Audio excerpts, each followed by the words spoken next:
The missing funds came to light after the company appointed a new treasurer. Now, the fierce battle underway for the U.S. Senate seat here in Pennsylvania may be a sign of things to come this election season. Fox's Carl Cameron explains.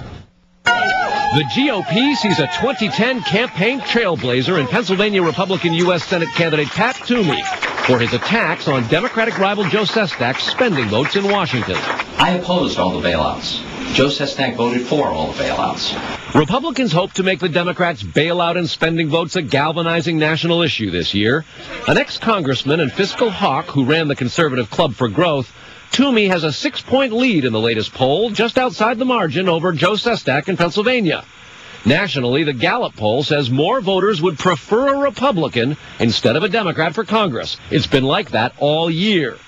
Sestak, a two-term congressman, did vote for the first $700 billion bank bailout in 2008, $105 billion for Detroit, $787 billion for the first stimulus, the president's $3.5 trillion budget, cash for clunkers, another $154 billion stimulus, $2 trillion for health care, and a new $14 trillion debt limit.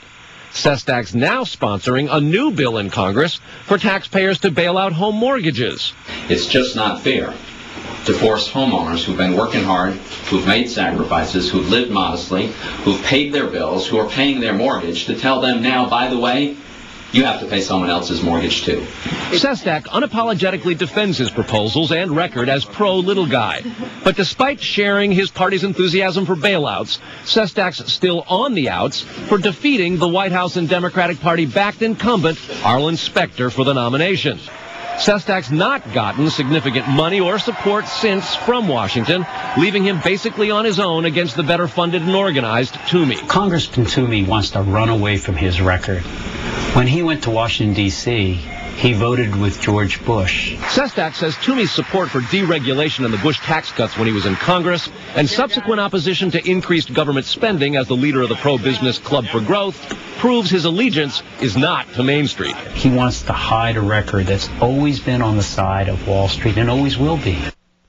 Well, Carl showed you one poll. We can tell you tonight the new Quinnipiac University poll today showing Toomey and Sestak running more or less even. The Connecticut School's first post-primary survey shows both men at 43%. In the poll, just 12% say they are undecided. Independent voters favor Toomey. The election, of course, November 2nd. Some local work.